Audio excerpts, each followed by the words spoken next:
দর্শক, আপনাকে আমন্ত্রণ যমুনা টেলিভিশন নিয়মিত আয়োজন 24 ঘন্টায় রাত 11টায় রবি থেকে বৃহস্পতি 5 কর্মদিবস যমুনা স্টুডিও থেকে সরাসরি সম্প্রচারিত এই অনুষ্ঠানে আমরা সচরাচর দিনের উল্লেখযোগ্য ঘটনা নিয়ে কথা বলি, তার বিশ্লেষণ করি, নির্মোহভাবে বোঝার চেষ্টা করি তার প্রভাব অথবা পরবর্তী ঘটনাক্রম। আপনার সঙ্গে আছেন মাহফুজ মিশু। কথা বলার জন্য আমার সঙ্গে এই মুহূর্তে স্টুডিওতে আছেন বিএনপি দলীয় সংসদ সদস্য এবং দলটির সহ আন্তর্জাতিক বিষয়ক সম্পাদক অ্যাডভোকেট ফাহিমা নাসরিন মুন্নি। মুন্নি আপা, স্বাগত আপনাকে। আমার আরও দুজন অতিথি, জামাত ইসলামীর নতুন সংসদ সদস্য গাজীপুর 4 থেকে নির্বাচিত সালাউদ্দিন আইয়ুবী এমপি, তিনি এখনও রাস্তায়, এবং জাহাঙ্গীরনগর বিশ্ববিদ্যালয়ের শিক্ষক বিজ্ঞান বিভাগের ডক্টর রেজওয়ানা করিম স্নিগ্ধা, তার জন্য আমরা অপেক্ষা করছি। আমরা আপনাকে দিয়ে আলোচনা শুরু করি। ঢাকার যানজট আসলেই দিনকে দিন, মানে আগেও এরকমই ছিল, সেটা হতে পারে।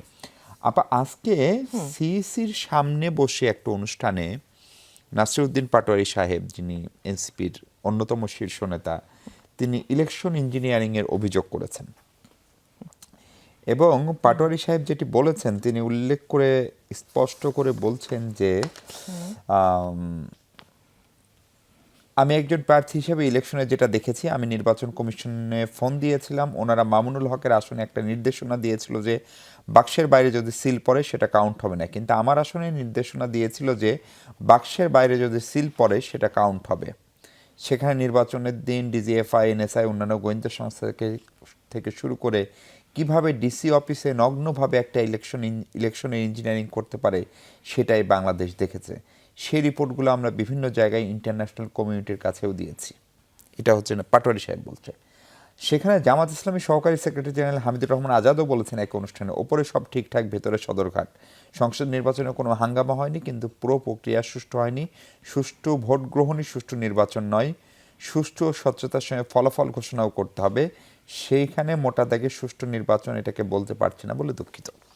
সো সংসদের বিরোধী দল হিসেবে আপনার যারা দীর্ঘদিন আপনার রাজপথের সঙ্গে জামাত এবং এনসিপির অভিযোগকে কি বলবেন আপনি আপা? আপনাকে ধন্যবাদ। এখন নির্বাচন তো হলো 12 তারিখে ফেব্রুয়ারি, 3 মাস হয়ে গেছে। হ্যাঁ, 3 মাস হয়ে গেছে। তো 3 মাস পরে আজকে মনে হলো নাসিরউদ্দিন পাটোয়ারী সাহেব এবং জামাতের যে নির্বাচনটা আপনার সুষ্ঠু হয়নি, বা ইলেকশন ইঞ্জিনিয়ারিং হয়েছে। আচ্ছা, ইলেকশন ইঞ্জিনিয়ারিং হয়েছে, এই অভিযোগ নানান রকম তারা করেছে। এখন দেখেন, জামাত এর আগে যে যেমন নির্বাচনই হোক, 12টা নির্বাচন যদি ধরেন, তারা ভোট পেয়েছিল 4% থেকে 8%। কেবল 91-তে জামাত ভোট পেয়েছিল 12%, একটু বেশি। এইবার তাদের ভোটের হিসাবটা কিরকম? প্রায় 40। তাহলে এখন জামাতের আমির সাহেবকে দিয়ে, তাহলে আমি শুধু একটা এক্সাম্পল দিই। জামাতের আমির সাহেব ভদ্রলোক, ভালো মানুষ, উনি অতীতে যে নির্বাচনগুলো করেছেন সেখানে কি জয়ী হয়েছিলেন জামাতের আমির সাহেব, যিনি এখন? সেটাই বলছি। তো এইবার তো উনি জিতেছেন না, তারপরও বেশ একটা হাড্ডাহাড্ডি লড়াই ছিল না ওনার যেই আসনটা, যে একবার আমাদের প্রার্থী আগানো, একবার উনি আগানো, টায়ে তারপরে উনি একটু বেশি পেলেন। এখন ওনাদের মানুষজন জিতলে যদি নির্বাচন সুষ্ঠু লাগে, আর আমাদের কেউ আজকে এই অবস্থায় দাঁড়িয়ে 4টা নির্বাচন অতীতে যেহেতু আপনার হয়নি, যে ঠিকঠাক মতন তো দূরের কথা, রাতের নির্বাচন ডামি কিংবা অংশগ্রহণমূলক মোটেই হয়নি। আর নাসিরউদ্দিন পাটোয়ারী সাহেব, উনি তো ওই যে মির্জা আব্বাস সাহেব আমাদের, ওনার প্রতিদ্বন্দ্বী ছিলেন ঢাকার একটি আসনে। আপনি জানেন যে সকাল বিকাল কি ভয়ঙ্কর হিউমিলিয়েটিং কথাবার্তা আমাদের এত সিজন একজন, এত সিনিয়র, এত বয়োজ্যেষ্ঠ সম্মানিত একজন রাজনীতিবিদ, তাকে নিয়ে উনি বলেছেন। এখন ভোটের মাঠে, ভোটের যখন যুদ্ধ হয়, তখন আপনি কথা বলবেন না কেন, কিন্তু যিনি যিনি সিনিয়র আর যিনি জুনিয়র, ওই সম্মানটুকু বাংলাদেশের মানুষ এখনো সেটা খেয়াল করে যে আমি আমার বয়সে বেশি হলে আমি তাকে সম্মান করে কথা বলছি কিনা। আমার প্রতিদ্বন্দ্বী, কোনো অসুবিধা নেই তো, কিন্তু তার মানে গডফাদার কত রকম মন্তব্য উনি করেছেন যেগুলোর উইদাউট এনি বেসিস, বেসলেস এবং অসম্ভব অসম্মানজনক।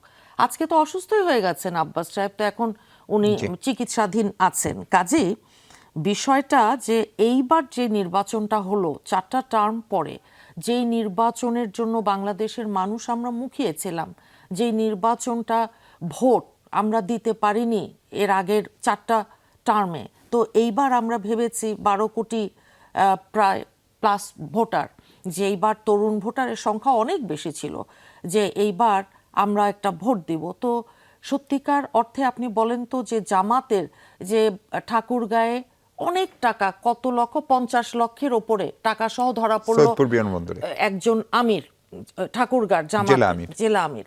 তো আপনি চিন্তা করেন তো যে তাহলে তাদের মধ্যে যে অনিয়মের, দুর্নীতির যে খবরগুলো, টাকা পয়সা আমরা কিন্তু আরো জায়গায় দেখেছি, এটা নিশ্চয়ই মনে আছে আপনাদের দলেরও কারো কারো ক্ষেত্রে। না, আমাদের ওইটা আপনি যেটা বলছেন সেটা কিন্তু আবার পরিষ্কার করে দিয়েছিলেন যে ওইটা সম্পূর্ণ আপনার পেপারস সহ। অ্যানি ভাইয়ের কথা বলছেন যে ওইটা আপনার ওই ভোটের, নির্বাচনের যেই হিসাবের খরচের যে টাকাটা, সেটা কিন্তু বলা হয়েছিল, একটা প্রেস কনফারেন্স করা, উনি নিজে লাইভে এসে বলা, নির্বাচন কমিশন, মানে এটাকে ওনাকে এই অ্যালিগেশনটা ধোপে টিকেনি। আপনি জামাতকে ধরেন আগের ভোটের হিসাব দিয়ে যেভাবে বিবেচনা করছেন, সেই হিসাব করলে ধরেন আওয়ামী লীগ না থাকলে বিএনপির ভোট তো আরো বেশি পাওয়ার কথা এক হিসেবে। আবার আরেকটা হিসাব বলে যেহেতু আওয়ামী লীগ নাই, ফলে জামাতের ভোটও তো বাড়তে পারে, কারণ তারাও তো এই গণ অভ্যুত্থানে আপনাদের সহযোগী ছিল। এমনকি জামাত তো এরকম একটা আবহ তৈরি করেছিল যে তারা ক্ষমতায় চলে যাচ্ছে বা যেতে পারে। হ্যাঁ, ফলে সেই জায়গা থেকে জামাতের এই কথা বলাটা বা তাদের জোটের শরিক হিসেবে এনসিপির পক্ষ থেকে এই কথাটা বলাটা, যদি ইউরোপীয় ইউনিয়ন আনুষ্ঠানিকভাবে সংবাদ সম্মেলন ভাবে করে বলেছে যে নির্বাচন তারা ইঞ্জিনিয়ারিং দেখেনি, কিন্তু আজকে পাটোয়ারি সাহেব বলছেন তারা এগুলো আন্তর্জাতিক সংস্থাগুলোকেও জানাচ্ছেন। কিন্তু যখন হয় কি, সত্যিকার অর্থে আপনার 2018 নির্বাচনটা মনে আছে? যে মনে আছে, খুব ভালো, আমাদের সবার মনে আছে। যখন নির্বাচনের ঠিক আগের দিন আমরা বিকাল পার হলো, সন্ধ্যা থেকে শুনতে পাচ্ছি যে ব্যালট ভরছে, এটা করছে, সেটা করছে, শুনতে পাচ্ছি, কিন্তু আমরা মানে যা রটে, যা কিছু তো ঘটে, তাই হয়েছিল। পরে যখন বাংলাদেশের মিডিয়াতে এটা হয়তোবা অতটা, যেহেতু ভয়ের একটা সংস্কৃতি ছিল যে গণমাধ্যমের গলা চিপে ধরা একটা স্ট্যাটাস দিলেই আপনার বছরের পর বছর জেল খাটা কিংবা সাংবাদিকদের মেরে ফেলা, মারা গেছে তো বেশ কয়েকজন সংবাদ মাধ্যম কর্মী। তো ওই অবস্থায় বিবিসি বাংলার একটা রিপোর্ট ছিল একজন সাংবাদিকের, যিনি ভোর 7টায় হাতে নাতে, ওই রকম কোনো ঘটনা কি এইবার এই যে নির্বাচনটা হলো 12ই ফেব্রুয়ারি, যদি না দেখি? আমরা একটা বিরতি নিই, বিরতির পরে আশা করছি আমি আমার বাকি দুই অতিথি সহ ফিরতে পারবো। দর্শক, একটু আগাম বিরতি নিচ্ছি, ফিরছি একটু পরেই, সঙ্গে থাকবেন আমার বাকি দুই অতিথিও।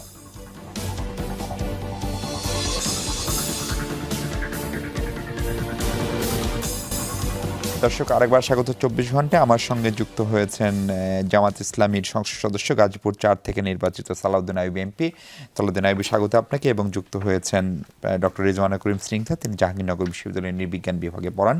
ডক্টর স্নিগ্ধা, আপনাকেও স্বাগত। আমরা কথা বলছিলাম আজকে নির্বাচন কমিশনের যারা সাংবাদিক, তাদের একটা অনুষ্ঠানে প্রধান নির্বাচন কমিশনারের উপস্থিতিতে আইয়ুব সাহেব আপনার দলের নেতা হামিদুর রহমান আজাদ এবং এনসিপির নেতা জনাব নাসিরউদ্দিন পাটোয়ারি, তারা ইলেকশন ইঞ্জিনিয়ারিং এর অভিযোগ করেছেন। বলেছেন যে ইলেকশনটা আসলে শতভাগ সুষ্ঠু হয়নি, উপরে ফিটফাট, ভেতরে সদরঘাট, এরকম, এটা হচ্ছে জামাতের অভিযোগ। প্রশ্ন হচ্ছে, সরকারের বয়স যখন 3 মাস, তখন এই অভিযোগ কেন?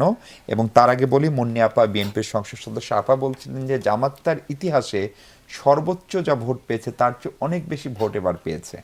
উনি উদাহরণ হিসেবে আপনার দলের শীর্ষ নেতা, দলের আমির ডক্টর শফিকুর রহমান সাহেব, তিনিও আগে কখনো নির্বাচনে পাশ করতে পারেননি, আপা বলছেন এবার পাশ করেছেন। এরপরেও কেন এই ইলেকশন ইঞ্জিনিয়ারিং অভিযোগ 3 মাস পরে? ধন্যবাদ আপনাকে, ধন্যবাদ সম্মানিত সহ আলোচকবৃন্দ। সম্মানিত দর্শকবৃন্দকে। আমি আপার প্রতি সম্মান রেখেই বলছি, সম্মানিত আমির জামাত ডাক্তার শফিকুর রহমান এবার প্রথম নির্বাচিত হয়েছেন, এবং এটাও একটু স্মরণ করে দিতে চাই, সম্মানিত সংসদের নেতা এবং মাননীয় প্রধানমন্ত্রী জনাব তারেক রহমানও এবার প্রথম নির্বাচিত হয়েছেন। একই সাথে প্রায় 200-র অধিক এমপি এবার প্রথম নির্বাচিত হয়েছেন। তাদের মধ্যে অনেকেই রয়েছেন যে আগেও নির্বাচন করেছেন কিন্তু নির্বাচনে পাশ করতে পারেননি। সুতরাং বিষয়টি এরকম নয় যে মানে বিরোধী দলীয় নেতা জনাব ডাক্তার শফিকুর রহমানই শুধু প্রথমবার নির্বাচিত হয়েছেন, প্রথমবার অনেকেই নির্বাচিত হয়েছেন। দ্বিতীয়ত আমি বলবো যে আপনি যে প্রশ্নটি করেছেন, যে আপার যে কথা ছিল সেটা এসেন্স হচ্ছে যদি সুষ্ঠু নির্বাচনই না হয় তাহলে আমির মহোদয় যিনি আগে কোনো নির্বাচনে পাশ করতে পারেননি এবার উনি তো পাশ করেছেন, তার মানে তো নির্বাচন সুষ্ঠু হয়েছে। এটি সম্ভবত আপা বলতে চেয়েছেন, রাইট? এটা ওনার দৃষ্টিভঙ্গি, এটা উনি ফিল করতে পারেন যে এই কারণে হতে পারে, কিন্তু সবাই ওনার মতো করে চিন্তা করবে সেটা তো স্বাভাবিক নয়। এক, 2 নম্বর হলো আপনি যে প্রশ্ন করেছেন যে হঠাৎ করে 3 মাস পরে ডিজিটাল কারচুপির কথা বলছে বা ইঞ্জিনিয়ারের কথা বলছে, বিষয়টা এরকম নয়। বাংলাদেশ জামাত ইসলামী সহ বিরোধী দলের সকল নেতারাই, আপনিও মনে থাকার কথা, এর আগেও বহুবার এই কথা বলেছে, আপনাদের এই টকশোতে আমিও বলেছি, আমাদের অনেক বক্তারাও বলেছেন যে কারচুপি হয়েছে। কারচুপি কেন বলছে, আসলে কারণটা কি, এটার লজিকটা কি, তারা কেন কথাগুলো বলার চেষ্টা করেছে? দেখুন, যখন কোনো খেলায় কোনো দল হেরে যায় অনেকগুলো কারণ তারা বিবেচনা করে, তার মধ্যে মানে কারণগুলোর সূত্র যদি খুঁজে দেখে যে রেফারির এখানে ত্রুটি ছিল বা ভূমিকা ছিল, এটা কিন্তু একটা মেজর ইস্যু হিসেবে দেখা হয়। যে কোনো একটা ইস্যুতে ধরেন ট্রাইব্রেকারে কোনো একটা ইস্যু হইলো অথবা এমন একটা হইলো, পেনাল্টি হইলো, এই ইস্যুগুলোতে একটা মিস্টেক, রেফারির একটা মিস্টেক অথবা ভূমিকায় পুরো খেলার চিত্রপটকে পাল্টে দিতে পারে। দেখুন, এবারের নির্বাচনে রেফারি কারা ছিল? রেফারি ছিল হলো খলিলুর রহমানের মতো উপদেষ্টা সাহেবরা, ডক্টর রেজওয়ানা, আমি বলছি ডক্টর রেজওয়ানার মতো উপদেষ্টারা, ডক্টর ইউনূসের মতো প্রধান উপদেষ্টারা এখানে রেফারির ভূমিকা পালন করেছে। যিনি রেফারির ভূমিকায় ছিলেন জনাব খলিলুর রহমান, তিনি এখন বর্তমান সরকারের পররাষ্ট্রমন্ত্রী। যিনি রেফারি ছিলেন তিনি আবার কিভাবে বিজয়ী দলের সদস্য হয়ে সেখানে পুরস্কার নিতে যান? এটা কি সম্ভব? আমি বলি এটার সাথে বলছি, এটার সাথে কেন সূত্রটা মিলে যায় দেখেন। বাংলাদেশে নির্বাচন কত তারিখ হচ্ছে, কোন ডিজাইনে হচ্ছে, কোন প্যাটার্নে হচ্ছে, কিভাবে নির্বাচন হচ্ছে, এটা সিদ্ধান্ত হয়েছে লন্ডনে, এবং সে যে লন্ডন বৈঠকে সিদ্ধান্ত হয়েছে সেই লন্ডন বৈঠকের আয়োজক ছিলেন জনাব খলিলুর রহমান, উপস্থিত ছিলেন খলিলুর রহমান, ঘোষণা দিয়েছেন খলিলুর রহমান, পরবর্তীতে তিনি এসে আয়োজন করেছেন খলিলুর রহমান, পরবর্তীতে নির্বাচনের পরে পররাষ্ট্রমন্ত্রী হয়েছেন খলিলুর রহমান। তাহলে বোঝা যাচ্ছে পুরো দৃশ্যপটের সাথে, পুরো প্রক্রিয়ার সাথে এই ব্যক্তি বা রেফারি হিসেবে তিনি ভূমিকা রাখতে পারেন, এটার যথাযথতা আছে। তার মানে খলিলুর রহমানই প্রধান চরিত্র। এটা আমি বলছি ভূমিকা রাখতে পারেন, এই সুযোগটা রয়েছে। এই প্রশ্নটা উত্থাপন করাটা যৌক্তিক, এটা লজিক্যাল, এটা ইলজিক্যাল নয়। দ্বিতীয়ত, মীর শাহ আলম, আমি যে কথা ইতিমধ্যে বললাম যে লন্ডনে বসে একটা সেট হয়েছে, এই কথা মীর শাহ আলম যিনি বর্তমান এলজিআরডি প্রতিমন্ত্রী, তিনি সচেতনভাবে সংসদে দাঁড়িয়ে বলেছেন যে আপনারা যা খুশি করতে পারেন, করেছেন, করবেন, কিন্তু মনে রাখবেন বাংলাদেশে কখন নির্বাচন হবে, কি নির্বাচন হবে, সেটা সহ ট্রফি কার হাতে যাবে সেটা সিদ্ধান্ত হয়েছে লন্ডনে, এবং জনাব প্রধান উপদেষ্টা ডক্টর মোহাম্মদ ইউনূস সেদিনই ট্রফি তারেক রহমানের হাতে দিয়ে এসেছে। সুতরাং এই ট্রফি নিয়ে আর টানাটানি করে আপনাদের না। সুতরাং শাহ আলম যে কথা বলেছেন, রহমান যে আয়োজন করেছেন, এটার সাথে একেবারে মানে ইন্টার রিলেটেড বলা যায়।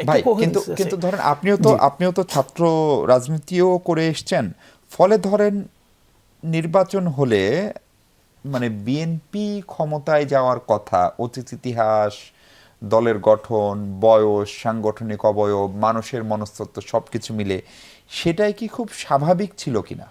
দেখুন, আমি আমার জায়গা থেকে যদি বলি, আমি আমার যেখান থেকে নির্বাচন করেছি, এই নির্বাচনে আমার আসনে বিএনপির যিনি প্রার্থী ছিলেন তিনি পরাজিত হবেন এটা তিনি কল্পনা করতে পারেন নাই। কারণ তার বাবা ছিলেন মন্ত্রী, তার দাদা ছিলেন মন্ত্রী, তার চাচা ছিলেন বাংলাদেশের দ্বিতীয় অ্যাটর্নি জেনারেল, একেবারে লিগেসি ফিল করে যে সে মানে মন্ত্রী হবে, কিসের এমপি, কিন্তু তিনি পরাজিত হয়েছেন। This is the reality. বাংলাদেশের মানুষ পছন্দ করেনি। আপনি বলতেই পারেন যে বিএনপি বাংলাদেশের মানে one of the biggest party, তার মানে কি নির্বাচনটা ভালো হয়েছে? আমি বলছি বিগেস্ট পার্টি আপনি ফিল করছেন, এই ফিলিংস দিয়ে তো মানুষের নির্বাচনকে আপনি জাস্টিফাই প্রভাবিত করতে পারেন করতে না। পারেন না। আপনি এই ফিলিংস থেকে, এই চিন্তা থেকে, এই মত থেকে মানুষের উপর এটা চাপিয়ে দিতে পারেন না যে বিএনপিকেই জিততে হবে, বিএনপি জয়ী হবে। সুতরাং এই জায়গাটাতে জনাব রেজওয়ানা, তিনি উপদেষ্টা ছিলেন, তিনি বলেছেন আসলে তাদের কথা, মানে একটা কথা বলে যে আক্কলের ইশারা ব্যাককলের ধাক্কা, তিনি ইশারা দিয়েছেন, ধাক্কা দিয়েছেন, একটা বলেছেন যে ইন্টারভিউতে। হ্যাঁ, বলেছেন যে আমরা একটা গ্রুপকে, একটা গোষ্ঠীকে আমরা কিন্তু মেইন স্ট্রিম হতে দেইনি। তার ইশারায় বোঝা যাচ্ছে যে আসলে কি করতে যাচ্ছেন তিনি। একজন জামাত কি রেফারি mainstream না? উনি জামাতের কথা মিল যাকেই করেছেন বলুন, আসলে। যাকে, এটা শুনেন, যাকেই করুক, আমি জামাত বলুন, যাকেই বলেন, যিনি রেফারির ভূমিকা পালন করেন, তিনি কি এই কথা বলতে পারেন যে এই খেলোয়াড়টা ভালোটা বেশি ফাউল করে, এই জন্য আমি খেলতে দিব না যথাযথভাবে? জি। অবশ্যই না, তাকে খেলার মাঠে নামতে দেওয়ার আপনার সুযোগ থাকার বক্তব্য কথা না। পরিষ্কার। ডক্টর স্নিগ্ধা, আপনি এই প্রসঙ্গে কি বলবেন? যে ধরেন 3 মাসের পরে রাজনৈতিক দলগুলোর এমন অনেক ইস্যু এরই ভিতরে জনসম্পৃক্ত তৈরি হয়েছে যেগুলো নিয়ে আলোচনা কম হচ্ছে, এই অভিযোগ নাগরিক সমাজের পক্ষ থেকে, সাধারণ মানুষের পক্ষ থেকে আসছে। সামনে বাজেট আসছে, বুধবার বিদ্যুতের দামের গণশুনানি শুরু হচ্ছে, তার মানে বিদ্যুতের দাম বাড়বে। তার আগে গ্যাসের দাম বেড়েছে, তেলের দাম বৈশ্বিক কারণেই বেড়েছে, ফলে এগুলোর একটা ইম্প্যাক্ট আছে। এই সময়ে যখন বিরোধী দলের 2 শীর্ষ নেতা বা 2 নীতি নির্ধারক প্রধান নির্বাচন কমিশনের উপস্থিতিতে ইলেকশন ইঞ্জিনিয়ারিং অভিযোগ তুলেন, সেইটাকে আসলে দৃষ্টি অন্যদিকে সরানোর কোনো প্রচেষ্টা মনে হতে পারে কিনা? আর সেটি হলে বিরোধী দলই বা সেটা কেন করবে? আপনাকে ধন্যবাদ মিশু, এবং আমার দুপাশে দুজন সম্মানিত সাংসদ, দুজনকে শুভেচ্ছা। প্রথম কথা হচ্ছে যে দেখেন, আপনি যে কথাটা বলছিলেন যে আলাপটি হচ্ছিল, সেই আলাপটির সাথে একটু যুক্ত করব যে আমাদের এখানে কিন্তু যেটা জনাব তারেক রহমানের প্রথম নির্বাচিত হওয়ার যে ঘটনাটা, সেটি উনি আসলে আমি যতদূর জানি ওনার জীবনেই এটা প্রথম নির্বাচন। আর শফিক সাহেবের যে ঘটনাটা, মুন্নিয়াপার রেফারেন্স আপনি বলেছেন, আমরা তো শুনিনি মুন্নিয়াপার কথাটা, সেটি ছিল হচ্ছে শফিক সাহেব এর আগে যতগুলো ইলেকশন করেছেন, সেই ইলেকশনের একটিতেও তিনি আসলে জয়ী হতে পারেননি, এবারই জয়ী হয়েছেন। আবার আমাদের সাংসদ যিনি আছেন, তিনিও কিন্তু বললেন যে এত বিএনপির এত খুবই হেভিওয়েট প্রার্থী, হ্যাঁ, এত হেভিওয়েট, হ্যাঁ, তিনি পরাজিত হয়েছেন। তো আমরা যখন এই বিষয়গুলোকে নিয়ে আসি, তখন কিন্তু এইখানে ইলেকশন ইঞ্জিনিয়ারিং এর প্রসঙ্গটা ওই রেফারেন্স পয়েন্টেই কিন্তু দুর্বল হয়ে যায়। একজন এরকম হেভিওয়েট প্রার্থীকে আমাদের সাংসদ হারিয়ে এসছেন। আবার শফিক সাহেবের মতো, যিনি এর আগের নির্বাচনগুলোতে জিতেননি, তিনিও জিতে এসছেন। এই ধরনের কথাতে মনে হয় যে ইলেকশনের ক্ষেত্রে যে অভিযোগটা আনা হয়েছে, এই আলাপের প্রেক্ষিতে বলছি, তাতে আসলে এই ব্যাপারটা রাজনৈতিক স্টেটমেন্ট হতে পারে, বাস্তবতা কতটুকু সেটা আসলে প্রশ্ন সাপেক্ষ। But at the same time, যে ধরনের ইলেকশনই হোক না কেন, অতীতে যত ইলেকশন আছে সেটা নিয়ে যে ধরনের অভিযোগ পাওয়া যায়, তার তুলনায় আমরা যতটুকু দেখেছি, এই সেটা পর্যবেক্ষণ করেছি, সেই তুলনায় এবারের ইঞ্জিনিয়ারিংয়ের কিন্তু ভোট গ্রহণটা অত্যন্ত সুষ্ঠু ছিল। কোনো ভোট জালিয়াতির ওই অর্থে অভিযোগ বা ব্যালট বাক্সের অভিযোগ এরকম পাওয়া যায়নি। সেই জায়গাটা থেকে আমার কাছে মনে হয় 3 মাস পরে এসে যখন প্রধান নির্বাচন কমিশনের সামনে আপনি যে তরুণ নেতাদের কথা বলছেন, তরুণ নেতারা যে অভিযোগটা তুলেছে, এটি আমি বলবো তাদের রাজনৈতিক ভান্ডারে যে দূরদর্শিতার শূন্য।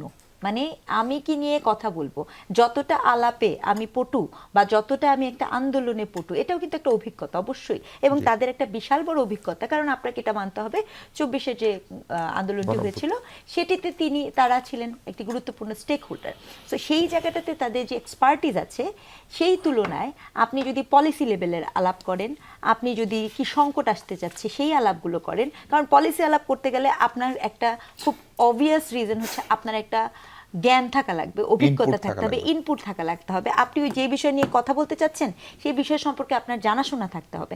সো আমার কাছে যেটা মনে হয়, সম্ভবত এ কারণেই তারা দেখবেন জনবিচ্ছিন্ন, ঠিক এটা হয়তো বা বুঝতে একটু সমস্যা হচ্ছে, তারা আন্দোলনের দিকে। কারণ আপনি তো বলছেন 3 মাসের মধ্যে নির্বাচন নিয়ে প্রশ্ন তোলার কথা বলছেন, 3 মাসের মধ্যে তো আন্দোলনেরও একটা ডাকেরও মনে হয় ব্যাপার কিছুদিন আগে ছিল, এবং তখন আমরা তুলেছি যে আসলে কত আন্দোলন আমরা করব এবং কেন করব, এবং রাষ্ট্রের মানুষ, রাষ্ট্রের নাগরিক, তার যে সংকটগুলো আসতে যাচ্ছে, সেই বিষয়গুলোকে নিয়ে আলাপ করা জরুরি, নাকি আপনার এই বিষয়গুলো নিয়ে আলাপ করা জরুরি। তো সেই জায়গাটাতে আমার কাছে যেটা মনে হয় যে ওনারা ওই জায়গাটাতে যদি ফোকাস করেন, সেটা ওনাদের রাজনৈতিক বোঝাপড়ার জন্য ভালো, জনগণের জন্য খুবই গুরুত্বপূর্ণ। আপনি বাজেটের কথা বলছেন, বাজেট নিয়ে কিন্তু বিস্তর আলাপ হবে, এটা খুব পরিষ্কার। ভালো হতো যদি আমরা দেখতে পেতাম বিরোধী দল আসন্ন বাজেট নিয়ে আপনার গণযোগাযোগ হোক নির্বাচন বা কমিশনের ইস্যু সাথে আলোচনা করলো নাকি? নির্বাচন কমিশনের কথা বলি। আজকে তো আলোচনা ছিল নির্বাচন কমিশনের কথা আমি অ্যাজ এ হোল বলছি, হ্যাঁ, প্রশ্নটার মধ্যে ছিল, ঠিক আছে, সেটি নিয়ে যদি হতো। আবার নির্বাচন নিয়ে যখন কথা হচ্ছে, সামনে স্থানীয় সরকার নির্বাচন আছে, আপনি স্থানীয় সরকার নির্বাচন নিয়ে কথা বলতে পারেন, সেটিও খুব গুরুত্বপূর্ণ, যেহেতু সেটা নিয়ে কথা হয়েছিল তখন প্রসঙ্গত এটা আসছে। স্থানীয় সরকার নির্বাচনের সময় যখন আপনি ইলেকশন ইঞ্জিনিয়ারিং এর প্রসঙ্গটি নিয়ে আসবেন, এবং ইন পার্টিকুলার আমি নাসিরউদ্দিন পাটোয়ারির ছোট্ট ক্লিপসে শুনছিলাম, সেখানে আবার উনি আফরোজা আব্বাস সামনে থাকা অবস্থায় গিয়েছেন, এই ধরনের কিছু অভিযোগ সম্ভবত করছিলেন। যদি ইলেকশন ইঞ্জিনিয়ারিং এর কথা আসে, তাহলে একজন নাগরিক হিসেবে আপনার এই অনুষ্ঠানে আমারও একটা অনুরোধ আছে, রাজনৈতিক শিষ্টাচারটাও খুব গুরুত্বপূর্ণ, সেটা যে পদেই হোক না কেন, কারণ এই রাজনৈতিক শিষ্টাচারের মানে প্রতিফলনটা না নাগরিককেও ইম্প্যাক্ট করে, প্রার্থীদেরকে ইম্প্যাক্ট করে, জনজীবনে ইম্প্যাক্ট, পুরো রাজনীতিতে ইম্প্যাক্ট নেই। আপা, স্থানীয় সরকার নির্বাচনের প্রসঙ্গে আসলে মূলত চিফ ইলেকশন কমিশনার কথা বলেছেন। তিনি একটা বিষয়ে খুবই বিস্মিত হয়েছেন যে যেহেতু স্থানীয় সরকার নির্বাচনের প্রতীক থাকবে না, অর্থাৎ ধানের শীষ থাকবে না, দাঁড়িপাল্লা থাকবে না, তাই না, কিন্তু বা শাপলা থাকবে না, কিন্তু আপনারা সবাই দলীয় প্রার্থী ঘোষণা করছেন, জামাতও বিভিন্ন জায়গায় প্রার্থী ঘোষণা করছে, এনসিপি সবার আগে করেছে, বিএনপি আনুষ্ঠানিকভাবে প্রার্থী ঘোষণা না করলেও বিএনপি যাদেরকে প্রশাসক বসিয়েছে তারা বড় বড় পোস্টার ছাপাচ্ছে যে আমি অমুককে ঢাকার মেয়র হিসেবে, উত্তরের বা দক্ষিণের মেয়র হিসেবে দেখতে চাই। প্রশ্ন হচ্ছে, আপনি প্রতীককে করবেন না কারণ আপনি দলীয় প্রতীকে নির্বাচন করতে চান না, তাহলে প্রার্থী ঘোষণা কেন করছেন? না, এটা অতীতেও তো আপনার প্রতীক ছাড়া নির্বাচন হয়েছে না, হয়েছে স্থানীয় সরকার নির্বাচন। তো যখন প্রতীকটাকে আনা হলো স্থানীয় সরকার নির্বাচনে, তখন আওয়ামী লীগ এই যে একটা রাজনৈতিক সহিংসতা, তাদের তো ছিল একতরফা নির্বাচন, একতরফা, সেটাকে একদম গ্রাম পর্যন্ত নিয়ে গেল, সেই ভয়ঙ্কর যে সহিংসতা। তো প্রতীক ছাড়া যারা মানুষ সবাই জানে যে উনি বিএনপি করে কিংবা আর একজন সে এনসিপি করবে, যেটাই হোক, তো সেইভাবে অতীতে যেমন নির্বাচন হয়েছে, সুষ্ঠু নির্বাচন, কিছু উদাহরণ আছে, হয়েছে।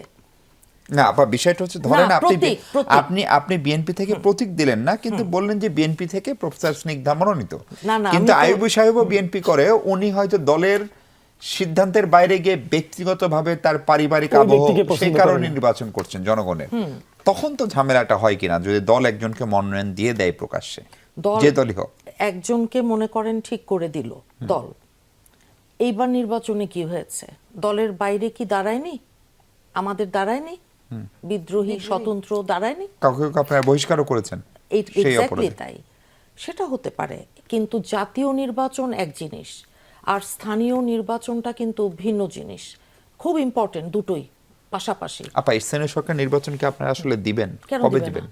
না? আমাদের এই সরকারটা তো নির্বাচনমুখী। আপনি দেখছেন না যে এই যে ক্রিকেট কন্ট্রোল বোর্ড, সেখানে অলরেডি কি নির্বাচনের অ্যাডহক কমিটি নিয়ে অনেক কথা হয়নি, জি। হয়েছিল তো, কিন্তু নির্বাচন হয়নি। না, নির্বাচনের কথা বলেছে, হবে নির্বাচন সামনে শিগগিরই, আর স্থানীয় সরকার নির্বাচনটাও একইভাবে হবে, এটা ভাবার কোনো কারণ নেই যে এটা একটা অল্প সময়ের জন্য প্রশাসক দিয়েছে তার মানে যে নির্বাচনটাকে ইঞ্জিনিয়ারিং করে পিছিয়ে নিয়ে যাবে, না, সেটা না।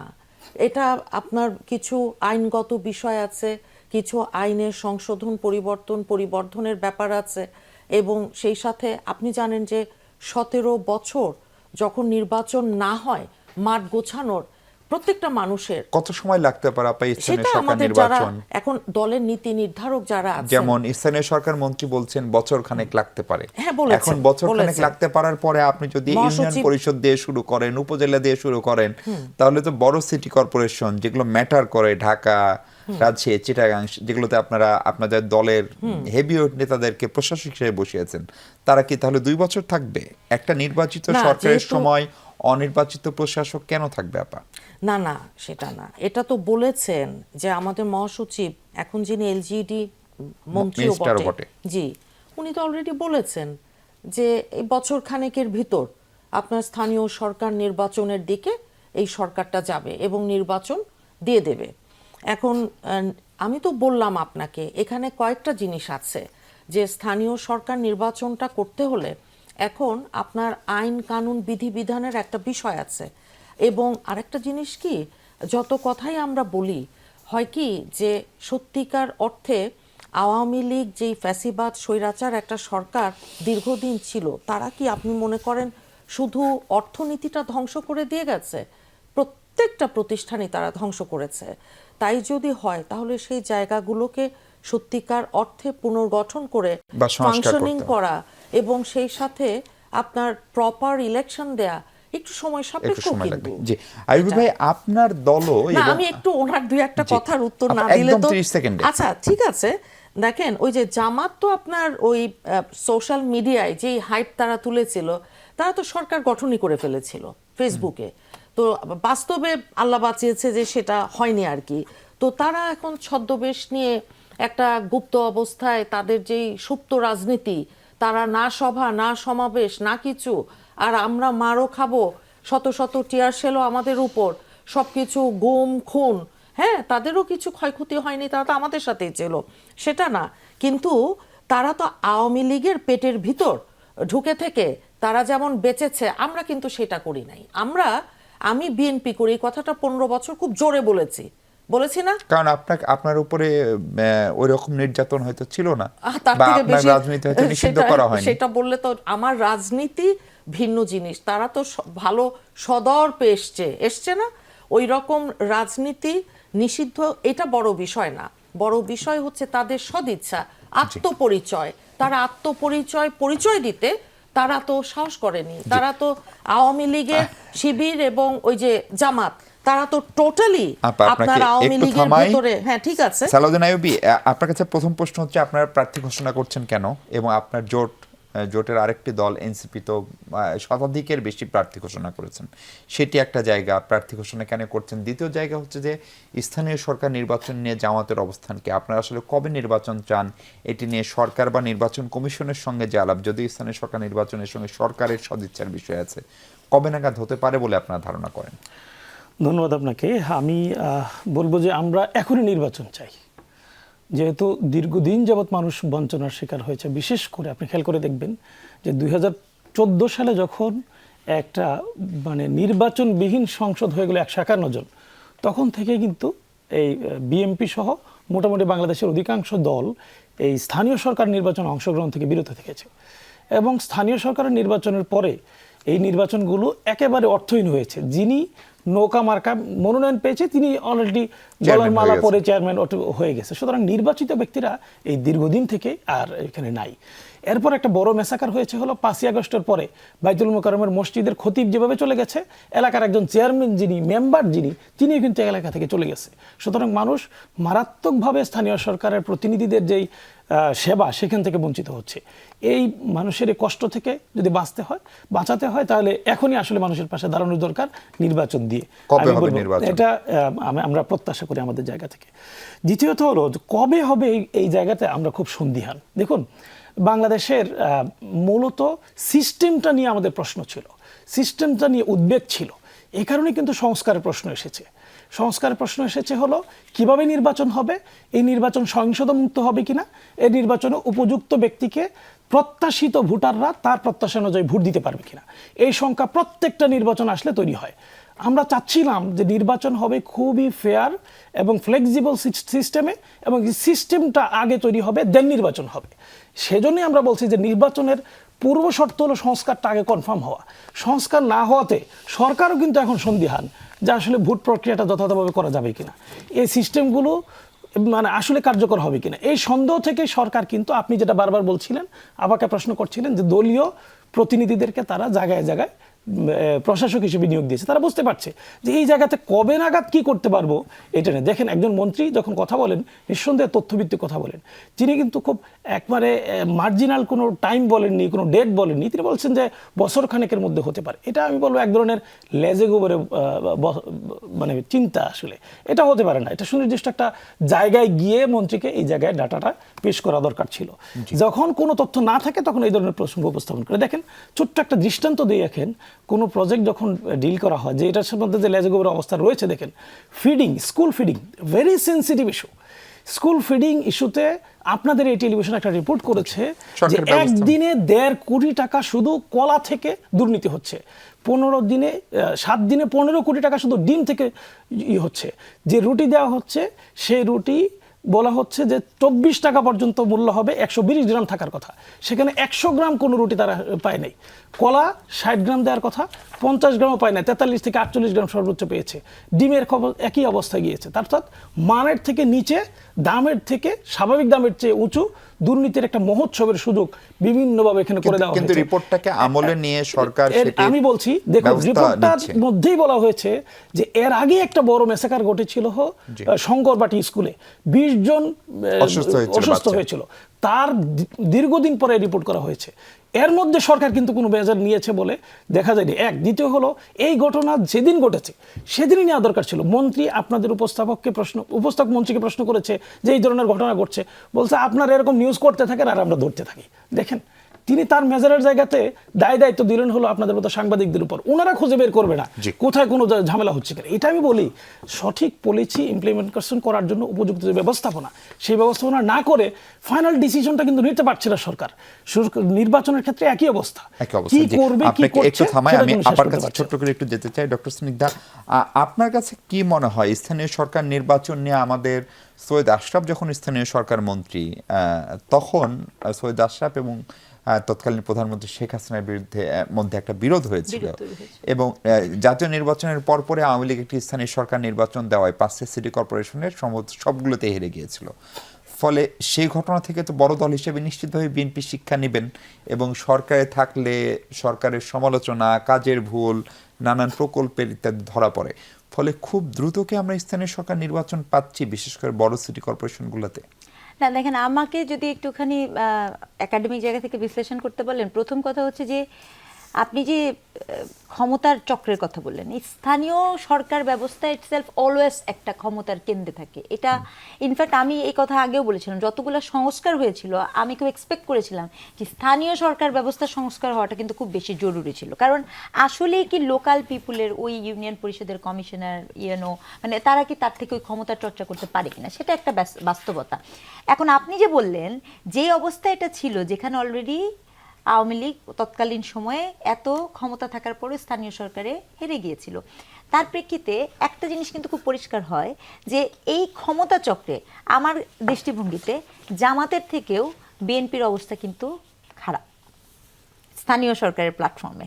তার কারণ হচ্ছে ওই সময়কালীন সময়ে জামাতের পলিটিক্যাল স্ট্র্যাটেজি কী ছিল সেটা জামাত ভালো বলতে পারবে, এবং বিএনপির পলিটিক্যাল স্ট্র্যাটেজি কিন্তু খুব ডিফারেন্ট ছিল। বিএনপির লোকজন আসলে ওই জায়গাটাতে বিএনপি পরিচয় নিয়ে বা বিএনপি হয়ে থাকবেন সে অবস্থান তো ছিল না, এবং গত 2 বছরেও বিএনপি ওই জায়গাগুলোতে আসলে তার জায়গা, তার ক্ষমতা, তার কর্তৃত্বে কাজ করতে পারছে বলে আমার মনে হয় না। যেখানে আপনি যে প্রশ্নটা করলেন যে ইলেকশনটা কত তাড়াতাড়ি দেওয়া সম্ভব, যে পক্ষ তাড়াতাড়ি চাচ্ছে কারণ তার ক্ষমতার বা লোকবলটা ওখানে বেশি, সহজ হিসাব, আর যে পক্ষ চাচ্ছে না তার এটা নেই। এবং এর থেকেও আরেকটা গুরুত্বপূর্ণ বিষয় তো আমাদের আছেই, বার্নিং ইস্যু, যে স্থানীয় সরকারের ইলেকশনটাও কি আবারও জাতীয় নির্বাচনের মতো কেবলমাত্র বিএনপি বা জামাতের বা এনসিপির মধ্যে সীমাবদ্ধ থাকবে, নাকি এখানে অপরাপর দল যাদেরকে আপনি করে রেখেছেন তারাও সুযোগ হবে, কারণ তারাও সম্ভবত এই ধরনের ইলেকশনে যুক্ত হওয়ার আশা প্রকাশ করেছে যতটুকু আমরা দেখতে পাই। এখন এই যে পুরো প্রক্রিয়া বা চলটা, এই চলটার ক্ষেত্রে সবচেয়ে বড় সংকট হচ্ছে আপনি স্থানীয় সরকার নির্বাচনের আগে আশা করি মেয়র ইলেকশনটা দেখতে পাবেন। তো মেয়র ইলেকশন থেকে যখন দেখবেন সেখান থেকে আপনার একটা আইডিয়া তৈরি হবে, বার্তা পাওয়া যাবে, তার উপরে নির্ভর করবে যে আপনি ইউনিয়ন পরিষদ বা সেগুলো করবেন। আমরা একটা বিরতি নিই, বিরতির পর আমরা একটু যুক্তরাষ্ট্রের সাথে যে চুক্তিটা করেছিল অন্তর্বর্তী সরকার, সেটিকে গোলামির চুক্তি বা সেটি দিয়ে আমাদের গোলামির চরিত্র প্রকাশ পেয়েছে বলে চরমোনাইয়ের পীর আজকে বলেছেন, এবং সেই চুক্তির দায় অন্তর্বর্তী সরকারের তৎকালীন যিনি জাতীয় নিরাপত্তা উপদেষ্টা এবং এখনকার সরকারের পররাষ্ট্রমন্ত্রী, তিনি আমাদেরকে স্পষ্ট করে বলেছিলেন যে এই চুক্তিটি করাই হয়েছিল বড় 2 দল অর্থাৎ বিএনপি এবং জামাতের শীর্ষ নেতৃত্বের সঙ্গে কথা বলে। তাহলে সেই চুক্তি যদি খারাপ চুক্তি হয় অথবা ভালো চুক্তি হয়, তার কৃতিত্ব অথবা দায়িত্ব বিএনপি এবং জামাত কেন নিবে না, এবং চুক্তি নিয়ে কেন আপনারা সংসদে আলাপ করলেন না, সেটিও একটি বড় প্রশ্ন। সেটি নিয়ে ফিরছি। দর্শক আমাদের সঙ্গে থাকবেন নিশ্চয়ই।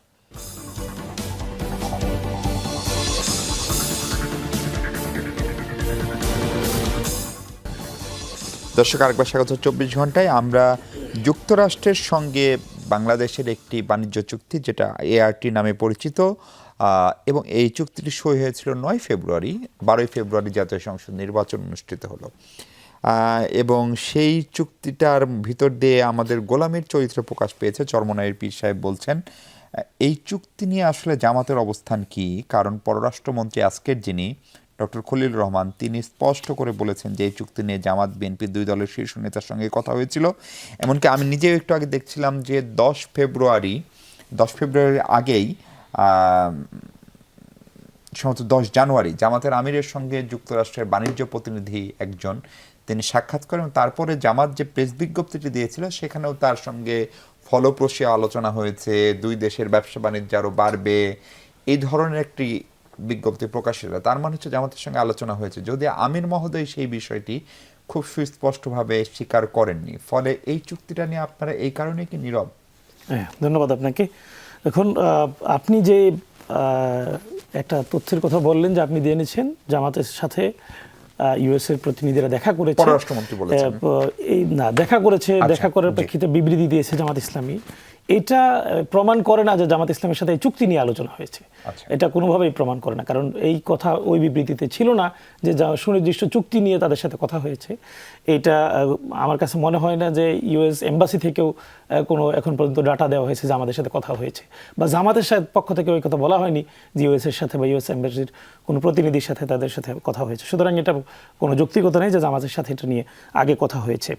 দ্বিতীয়ত আমি বলবো যে আপনি যে প্রশ্ন তুলেছেন যে জামাত ইসলামী চুপ কি না, দেখুন সংসদে স্পষ্ট করে এটা নিয়ে আলাদা নোটিশ দেওয়া হয়েছে এবং সেই বিষয়ে আলোচনার জন্য মাননীয় স্পিকারের কাছে আবেদন করা হয়েছে। এই আবেদনের আমরা ব্যর্থ হওয়ার পর আমাদের মানে বিরোধী 11 দলের সাথে যারা আছেন বিরোধী দলের সদস্য, হাসনাত আবদুল্লাহ সকল বিধির বাইরে হাত তুলেছে। হাত তুলে তাকে সুযোগ দেওয়া হয়েছিল, কথা বলার পরে থামিয়ে দেওয়া হয়েছে। তিনি যখন বক্তব্য দিয়েছেন এই বক্তব্যে তখন আবার একই প্রসঙ্গ উত্থাপন করেছে যে এই ধরনের চুক্তি ছিল, এই চুক্তির আমি বললাম আপনি যে বলেছেন যে আমরা নীরব রয়েছি, আপনার এই কথার উত্তর দিচ্ছি, আমরা নীরব রয়েছি, এটা আসলে সত্য নয়। আমরা আমাদের জায়গা থেকে সংসদে কথা বলার চেষ্টা করেছি। দ্বিতীয় হলো মানে এই চুক্তি আসলে এইভাবে বিএনপির সাথে বলেন আলোচনা করে হয়ে গেল কিভাবে, এটা কিন্তু একবারে স্পষ্ট করেছেন স্বরাষ্ট্রমন্ত্রী মহোদয়।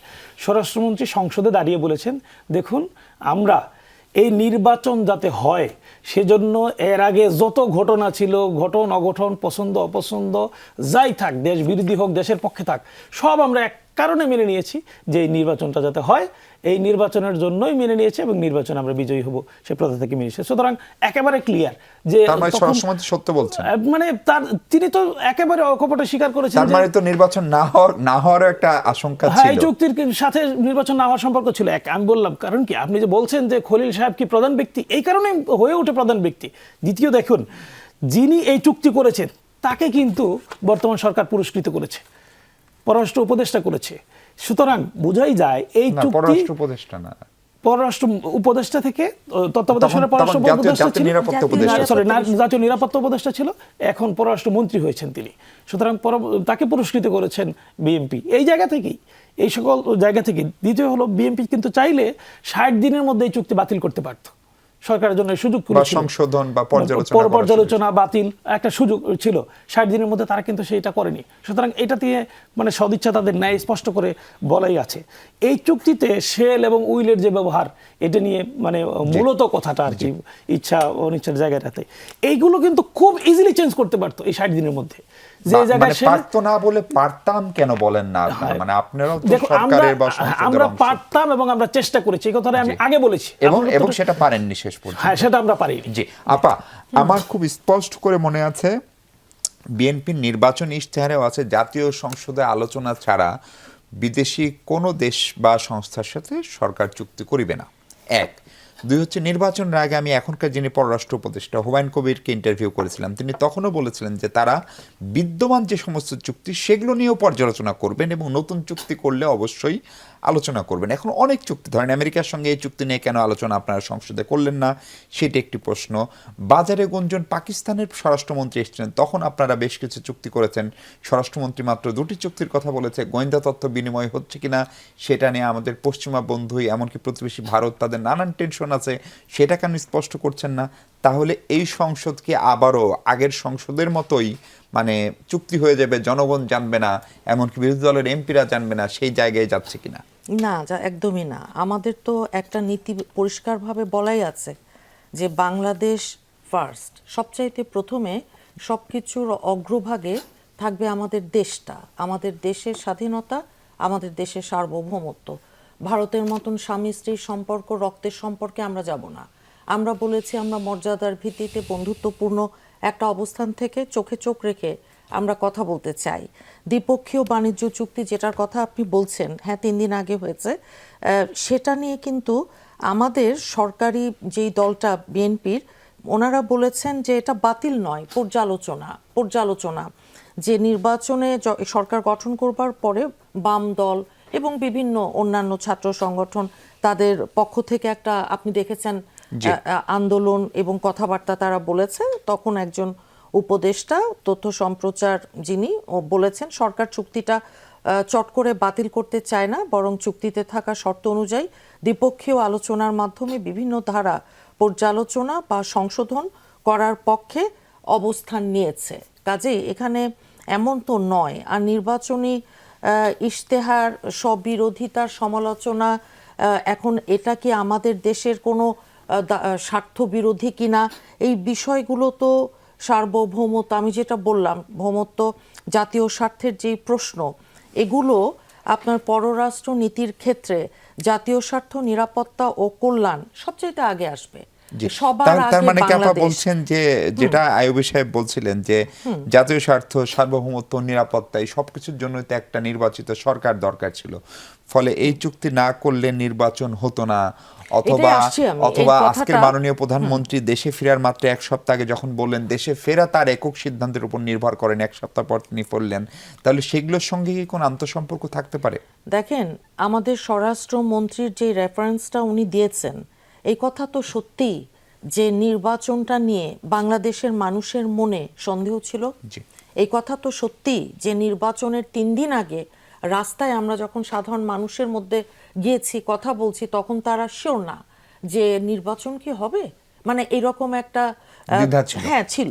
এখন নির্বাচন, জামাত এবং এনসিপি তারা যেহেতু তাদের জীবনের ইতিহাসে সবচাইতে ভালো একটা টাইম কাটিয়েছে এই ইন্টারিম গভর্নমেন্টের সময়, আপনারা দেখেছেন যে তাদের দিকে যেমন ঝুঁকেছিল, তাদের দিকে আপনার এনজয় করেছে তারা ক্ষমতার স্বাদ, কারণ তাদের তো নিষিদ্ধ করে দিয়েছিল আওয়ামী লীগের ওই পিরিয়ডে, জামাতের কথা বলছি। আর এনসিপি তো দল গঠনের আগেই প্রধান উপদেষ্টার সাথে আপনার আমেরিকায় নিউ ইয়র্কের জাতিসংঘে তারা চলে গিয়েছিল। কাজেই এই রকম একটা অবস্থায় তারা নির্বাচন চাইবে না, সেই জিনিসটা আমাদের মনের মধ্যে, এটা সাধারণ বাংলাদেশের জনগণের ভেতরে যেহেতু ছিল, কাজেই এটাকে উড়িয়ে দেওয়ার কোনো সুযোগ আমাদের নাই। একদম সময় নেই। ডক্টর স্নিগ্ধা, আপনি এই চুক্তি নিয়ে বড় 2 দলের অবস্থানকে কিভাবে মূল্যায়ন করেন? খুবই হতাশাজনক একদম। আমি আসলে সত্যিকার অর্থে এই চুক্তিটি যখন হয়েছে তখনই মিডিয়ায় আমরা বিভিন্ন একাডেমিক পরিষদ থেকে বারংবার বলছিলাম এত তাড়াহুড়া করে এই ধরনের চুক্তি না করার। কিন্তু এই যে চুক্তি এবং চুক্তির পরবর্তীতে কেন্দ্র করে এই চুক্তিতে আপনি যে কোনো চুক্তি, আপনি যদি আমাদের কলোনিয়াল বা নিউ কলোনিয়ালিজমের চুক্তি কিন্তু খুব গুরুত্বপূর্ণ একটা ওয়েপন, নতুনভাবে আপনাকে এক ধরনের শাসন করার জন্য।